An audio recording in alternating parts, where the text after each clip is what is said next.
Alright, next up we got our next section here. These are higher end production knives, that range anywhere between about $150 to $400, if you will. And these are ones that I kind of carry with me every once in a while, ones I enjoy using, not all of them, but ones that I really enjoy having in my collection.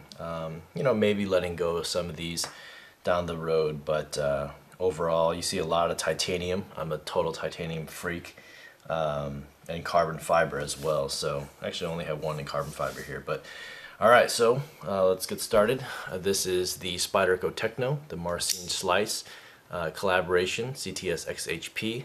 Really small but chunky blade. I love carrying this when I want a less intimidating knife, and this is an amazing option, solid as a rock, out of the Taiwan plant in Spyderco. So this is one of my favorite small knives of all time. This is my Spyderco Titanium Military. You can see I actually anodized it a bronzish green, olive green if you will. And I've also retrofitted with a black Spyderco military blade, as well as the black clip. So overall look of it, I really like the gray and black, but I decided to kind of change it up and kind of freshen it up. And I love doing anodizing projects on here. So overall, a really cool knife. What can you say about the military, right? So great blade. Alright, this is my paramilitary user that I was referring to. This one has the CTS 20CP, so this is the sprint version with the gray scales. Originally, this one is sporting the S35VM brown scales, so I swapped it out. I've had a number of paramilitaries over the years, and this I acid stone washed and sharpened it up to a hair shaving sharp. But this is one of my biggest users of all time, so love the paramilitary too. Next up we have the this is kind of just a collector's piece. This is the titanium ATR at the ready. It's got the compression frame lock, which is really cool. One of the few Spydercos that feature the compression frame lock, like the Salsa, and not sure if there's another one that has the compression frame lock but in titanium as well. So they have a stainless steel version one as well. This one features S30V. It's got the Cobra hood for deployment. Actually, not for deployment, it's for a thumb ramp. It's kind of like a thumb plate, so really comfortable in the hand. But overall, really cool design. Replaced the clip with the USA Knife Makers titanium clip. Alright, next up is the Spyderco Southard, Brad Southard collaboration. This one is featuring customized scales from Matt Christensen. So you can see the carbon fiber shimmering with the carbon fiber over travel plate on there. Customized it, well, I acid stone washed the clip and rounded off the tip here, so you don't get those hot spots anymore, and took out the lanyard tube. But overall, for Spyderco's very first flipper, this is a phenomenal knife featuring CTS 204P steel, which in my opinion is one of the best steels, not best steels out there, but for a user it's great, comparable with M390. So Spyderco Southard, awesome knife. Quite possibly one of my favorite Benchmades of all time, because I think Bob Lum was my favorite designer of all time, at least growing up. So I don't know if I can still say that now, but I love Bob Lum's designs. And so anyway, this is the Benchmade 760. This is the LFTI, the Lum Folder titanium version. So it features these holes, kind of like Mayo, but I think that was something that was unique to Bob Lum. This kind of design here, titanium scales, titanium frame lock, tip down carry. So I've said it in so many videos. I wish this was tip up, featuring CPM M4 blade steel. This beautiful Tanto ground blade.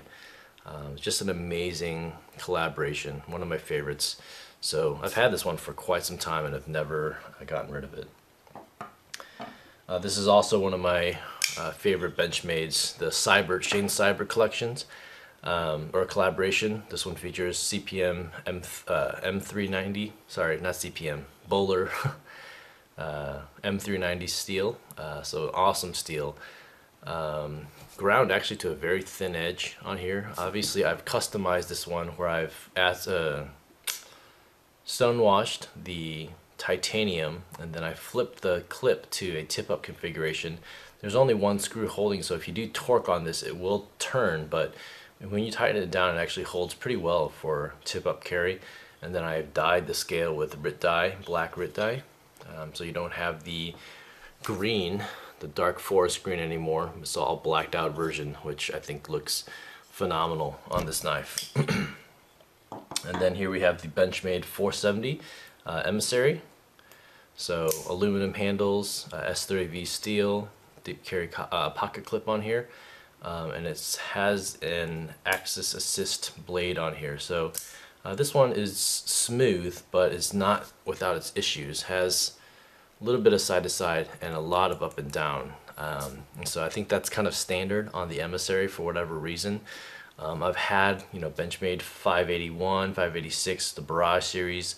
Those seem to hold or be a little bit more solid than this knife, but overall this is a good slicer. This is actually my wife's. I got this one for my wife to carry around, but she doesn't carry it. So next up in our zero tolerances, this is the Rexford Singularity collaboration with ZT. So this is the 801. I've customized this one as well, anodized the titanium to a bronze color, did an acid stonewash on the Elmax steel, and then got a Bill Yester customized clip on here to replace that. I hate that stainless clip, deep carry clip that comes with this knife in general, but overall this dark stonewash with the bronze I think looks really nice on here. Will Moon and a couple other guys are doing these customization projects on their knives where they sand the flats, or sand finish the flats and do anodization work, and looks really nice. So check those out if you guys are interested. But this is a really simple custom job that I did on my own, and I really like this knife. Runs on KVT as well, so it's very smooth. This is the old Hinder collaboration, the 0551. We see the brick pattern G10 featuring the Elmax. So this is one of the, I want to say, the first higher end frame locks that ZT came out with, if I'm not mistaken. So this is kind of one that started the whole frame lock kick for ZTs. But Hinder's collaboration with them, I don't know, this one actually looks the least like an XM, but definitely got a lot of praise early on. Haven't seen as many. Now they have the 550 with the S35 VN steel, slightly different scale, but yeah, this knife was definitely popular back in its day. Then you have the real Hinder collaboration, if you will, that looks a lot like the XMs. This is the 0560 with the black textured G10 scale, Elmax steel, normal frame lock. You guys have seen this knife probably millions of times. And then this is a customized version that I did. Blue, actually someone else titanium or anodized titanium here, but I got this one as a user. This is actually one of the smoothest 560s that I've ever handled. But I did an acid stonewash on here to kind of fix up the blade. Everything else is kind of standard 560 stuff. All right. Next up, you have the Ken Onion and Mick Strider collaboration. This is the 0300 with the full black blade and black G10 and black titanium. I think the black and titanium is standard for all of them. They just have different scales and maybe tiger stripes on the 301, 302 series. I think there's a 303 series as well, but this is just the all blackened version, which I really like. Extremely solid knife. Has a full bolt pivot on here, so it makes for a very strong pivot, is what I've read about these knives. So this is a definite hard use knife that I've never carried. So, but it's a really good knife. Alright, probably the most expensive one in here, and the reason I'll tell you in a second, this is the 0600 RJ Martin collaboration, modeled after the Q36. It is a huge Huge knife, 4.25 inch blade of B75P, so that's Carpenter's version of BG42, textured titanium. The next time you see this, maybe it will be gold or bronze anodized, so on the carbon fiber. I really hate this texturing, and you'll see that in my review of this knife, but overall this is a phenomenal knife. Flips out incredibly well on the KVT system. Thick, incredibly thick blade as well. I think it's 0.19 inches if I'm not mistaken. And this full billet titanium clip is one of my favorite features of this knife. So never had a Q36 from RJ Martin, but I think this is a great collaboration. If only they would smooth out this titanium, it would be great. So, all right, and then this is a ZT 777, and not really. Actually, this is a China knockoff. There's absolutely no way to get a 777 without being completely taken advantage of price-wise. So I had to get this. I tried out a 777 at my local knife store, and they're not selling it. It's part of the owner's collection. So I saw this online, and I'm going to be completely honest with you guys. It took a while for it to break in, and I had to take it down and clean it up. After I did that and put it all together, this is an extremely smooth and well-built knife from China. And I'm not advocating for clones and rip-offs and all those things, but I don't know. If you're limited in cash, this is an extremely good option. D2 blade steel, what they say. This is actual carbon fiber slabs. You can see inside the scales there. You know, it's real titanium. I'm actually going to do a review on here. Titanium clip. It is a steel backspacer, so that's different from the ZT, but you do have the titanium subframe lock.